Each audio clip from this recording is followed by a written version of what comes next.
One of the great things about doing your own van build is that you can make changes along the way and add things. Recently, I purchased an inflatable kayak, and I've taken it out once or twice, and it is awesome. I'll put a link in the description. But the thing is, I need a place where I can easily plug in to inflate that kayak. And I need good old-fashioned cigarette lighter outlet that the inflator plugs into. I have one of those that goes up to the top here for charging my phone at night. But I don't want to unplug that. I want to keep that for the phone. So I'm just going to put an extra one in, and I'm going to put it right behind this panel. Behind this panel, which is held up with a magnet, is our shovel and our, I call it get out of trouble boards. I got some boards in there that I made to get us out of any ruts, things I can put under the tires. So that's all this is for. I'm going to add a cigarette lighter outlet, and I'm going to put it right here and wire it in. That way, when I'm inflating the kayak, I can just pop this down and plug it in. So that's what we're about to do. This should be extraordinarily easy to do. I've got my 12 gauge Anchor Marine wire right here. It's great stuff. Of course, there'll be a link in the description. So this is going to go from here, and I'm going to run it along the top, and it's going to plug in right here to my fuse box. That's one of the things when you're building a van, make sure everything's easily accessible so that you can add things later. So that is the length I need. And of course, just in case, I'm going to give myself an extra foot. This cigarette lighter outlet came with some wires, but these wires are too thin. The gauge is too small. My pump and my air compressor pull a lot more current than this could handle, and it would heat up and something would melt. So I'm going to use this 12 gauge wire, which will handle anything that I put through it. To calculate the gauge wire, go to Blue Sea Systems and use their calculator. There's also an app they have that you can put on your phone. It's excellent if you're building a van. It also came not only with the wires, with the connectors, but it also came with an extra set of connectors, because I think they knew that some people are going to want to put on a thicker gauge wire. So we'll use these connectors with our heavier gauge wire, because I can tell by looking at it, it will fit. And we're also going to put on these heat shrink ring connectors, which I like much better than these. Once we put these on, we heat this up and it'll heat shrink right around the conductor, right around the wire.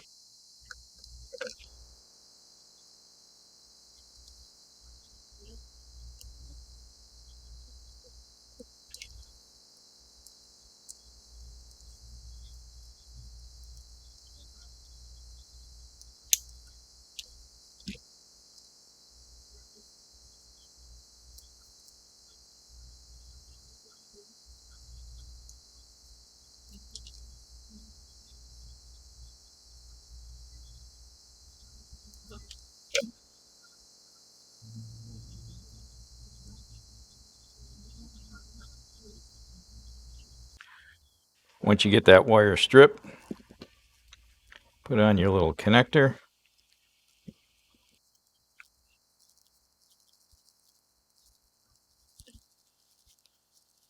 That nice and tight, and a pair of crimpers.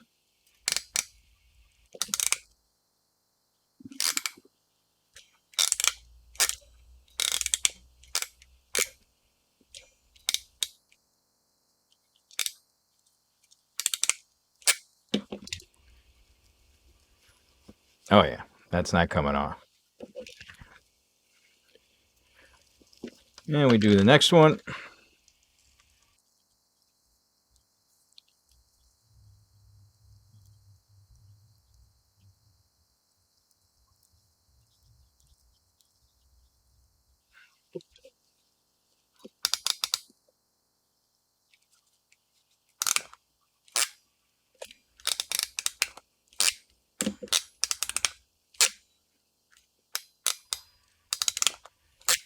Yeah, I double and triple crimp that because I want to make sure that is a good, strong, low resistance connection.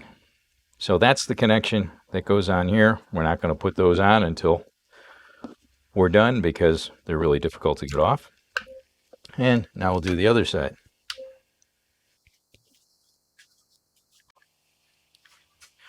Now I know from experience that when I connect this to the fuse box, I need about 5 inches to go from positive to negative to make it easy to connect. And it's our van. We want to make things easy. So we're going to strip out about 5.5 inches just to make life easier down the road.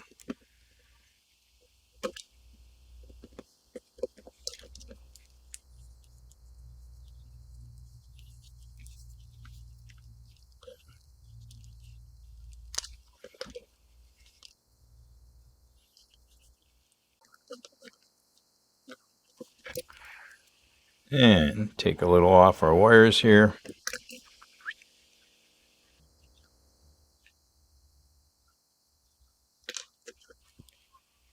And strip our wires.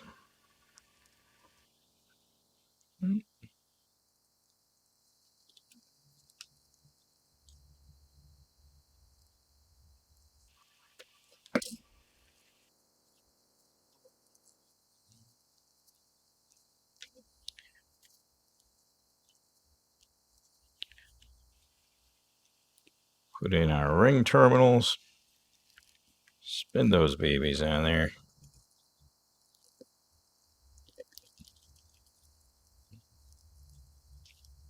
You notice I can see it come out right there.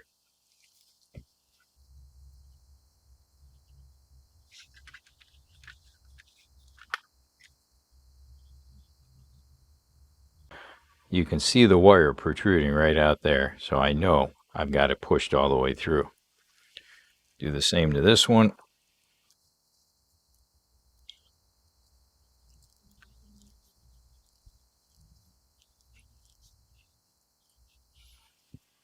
It's coming out right there, so we're good to go. And then crimp around. 1, 2, and now we'll hit it with the heat gun to shrink that.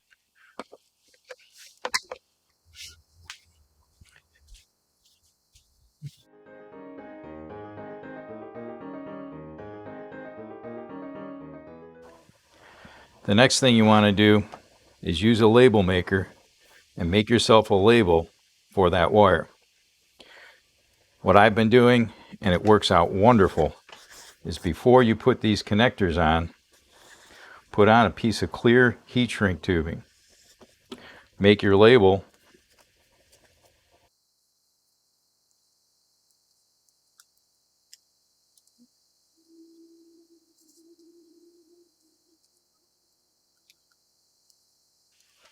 And I'm going to trim this off just a little bit.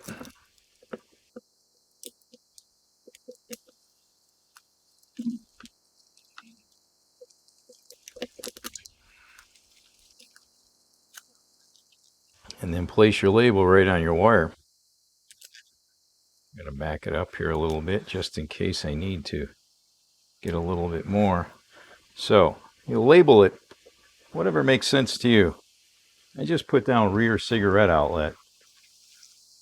So hopefully if I ever need to trace this wire down, it's pretty short. But now I've got my clear heat shrink and we're going to heat that up and make sure that that never comes off again.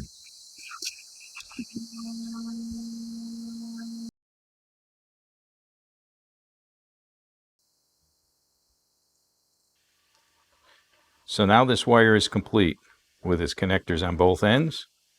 So let's go install it. Left myself a little leeway in case I need to strip it just a little bit more. Difficult to get a good video of this. This is the 12-volt fuse panel.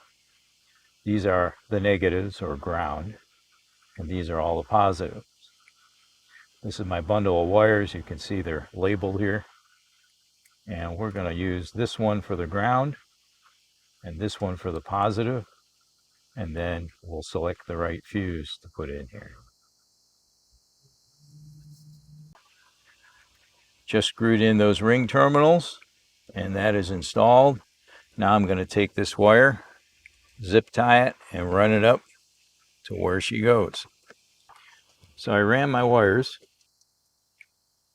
and used cable ties for those. And now we need to make a bracket so I can place this right there. It cannot go here because this has to close. So I need to use something that resets it just a little bit. So that's next. Let's make that bracket. We need to mount this. So to do that, I'm going to use some stainless steel angle brackets that I bought quite a few of for the vanbuild. And the first thing I got to do is, of course, those holes are not going to be exactly where we want them.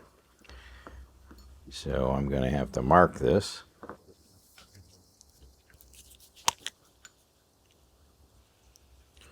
Want that to sit flush.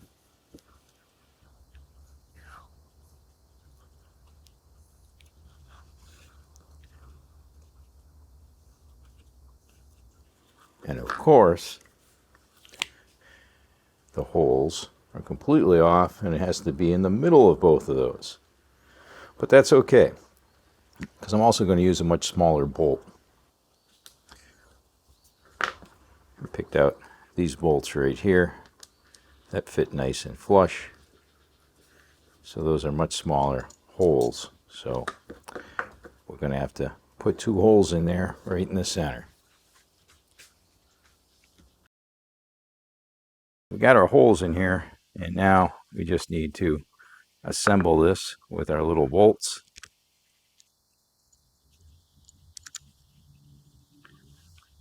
Throw a washer on there, and I'm actually going to use 2 nuts to keep these nice and tight, kind of a lock nut situation.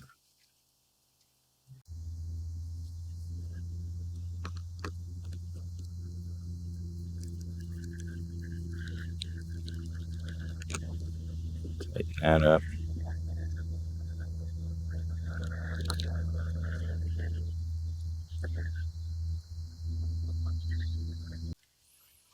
Put this next one on. Just tighten it up a little bit.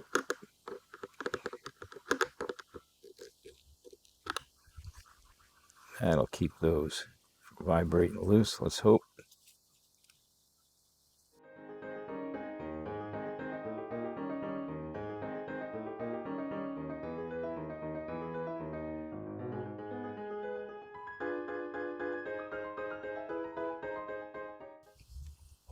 Yeah, and that's good. No problem. I was worried I was going to have to shave off that plastic. Thought it was going to hit those nuts. So we didn't know it, but we were going to some pretty tight tolerances there. All right, let's install it. Something to remember that's very important. The center of the cigarette lighter is the positive. The outside lug is the negative. So now we're going to install this. It's going to go right there. And it's just going to take 2 screws. I got a nice long reach here.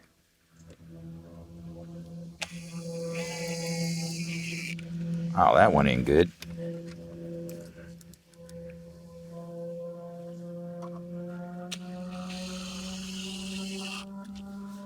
All right, that's all there is to it. I'm just putting 2 screws in. I got room for 4.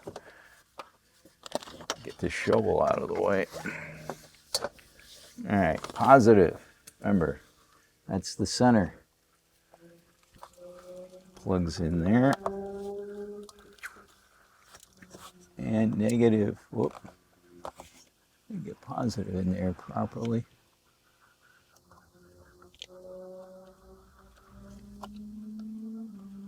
Gotta get them at the same time. Here we go.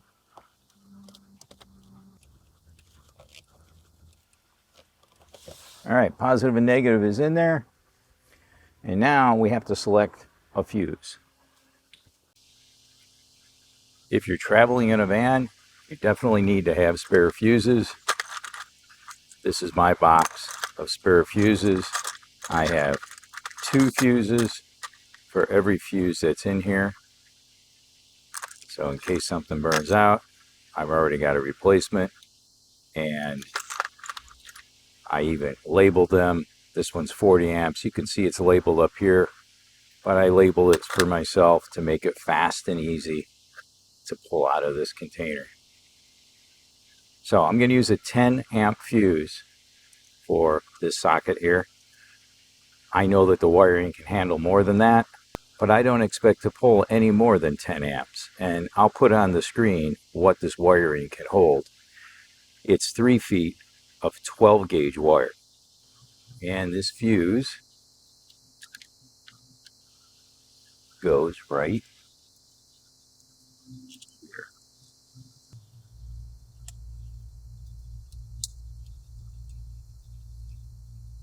Now I'll turn the power back on and we'll check our polarity. What I have here is a cigarette lighter plug. I've got 2 Wago connectors, and I've got the probes for my multimeter just connected into the Wago connectors. I carry this plug with me everywhere I go in the van, just in case something happens to one of my plugs. I could easily just cut the wires and reconnect it right here. It has never happened so far, but I like to always be ready. So we're going to plug that in here. Well, we know we've got some power because the red light turned on. But what we need to make sure is that we have the polarity correctly. If a negative showed up here, that would mean that this red probe is in the negative and this black one was in the positive. But they are correct, and this is wired correctly because that center pin is positive, so we know we're good. That's very important, because if you plugged in USB chargers or other devices to this and the polarity would be reversed, they may not be internally protected and it would destroy the device.